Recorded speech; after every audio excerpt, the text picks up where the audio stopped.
Uşaq başını vurubsa nə etmək lazımdır? İnanmaq istəyirik ki, sizin uşağınızla belə bir şey baş verməz, amma hər şeyi qabaqcadan bilmək mümkün deyil. Hətta ən diqqətli valideynlərin belə uşaqları yıxılır və xəsarət alır. Bəzi balacalar isə gizlincə nəsə yeni bir şey öyrənməyə qərar verirlər. Axı o heç vaxt sevilmirdi.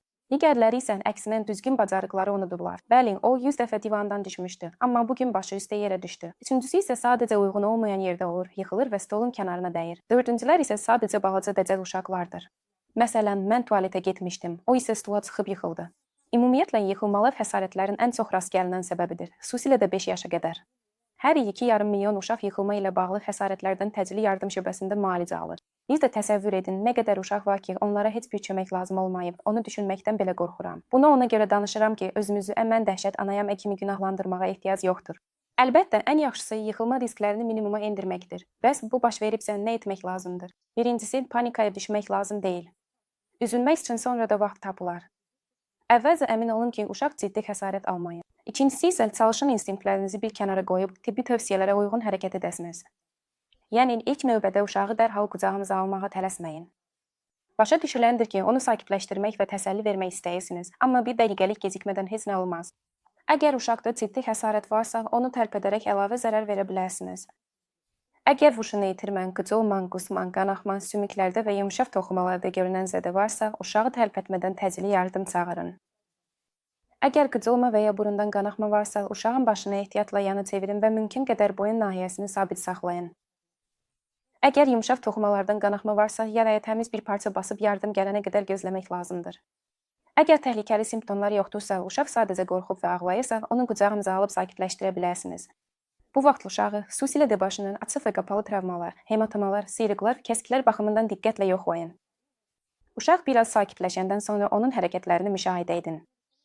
Palazlığında, koordinasiyasında problem varmı, sərbəst hərəkət edə bilir, yoxsa hansısa əzasını qoruyur və ya bükür? Əgər hansısa dəyişikliklər varsa, mütləq özünüz travmatoloqa müraciət edin və ya təcili yardıma zəng edin. Əgər ciddi bir problem görmədinizsə, növbəti 1-2 gün ərzində uşağı müşahidə etməyə davam edin. Əgər uşaq yeməkdən imtina edirsə, güclü yuxuluq, süslük, səbəbsiz ağlaman, qusman, göz ətrafında göyərmələr və ya burundan və qulaqlardan qəribə bir may axırsa, dərhal həkimə müraciət edin. Əgər dərhal heç bir narahat edici hal aşkar edilməyibsə, amma bir müddət sonra uşaqda bacarıqların itməsi, həddindən artıq həyəcanlılıq və ya güclü yuxululuq müşahidə etmisinizsə, bu da uşağı həkimə göstərmək üçün səbəbdir. Yuxarıda sadaladığım bütün əlamətlər ciddi travmanın göstəricisidir. Əksər hallarda isə hər şey kiçik bir zədə və yüngül qorxu ilə bitir. Amma sizə nəsə düzgün gəlmirsə, ən yaxşısı uşağı müayinəyə aparmaqdır. Belə vəziyyətdə necə deyərlər, ehtiyatlı olmaq daha yaxşıdır. Ümumiyyətlə, mən 2 yaşına qədər olan bütün uşaqları hər hansı yıxılma və ya baş zədəsindən sonra travmatoloqa aparardım. Çünki onlarda spesifik olmayan travmalar və ya travmanın simptomsuz gedişi ola bilər. Ona görə də yuxarıdakı cümləyə qayıdaraq ehtiyatlı olmaq daha yaxşıdır. Bəs valideyn olaraq siz hansı ilkin yardımı göstərə bilərsiniz? Qanaxmanı dayandırmaq, yəni yaraya təmiz parça basmaq, sıxıcı sarğı qoymaq lazımdır.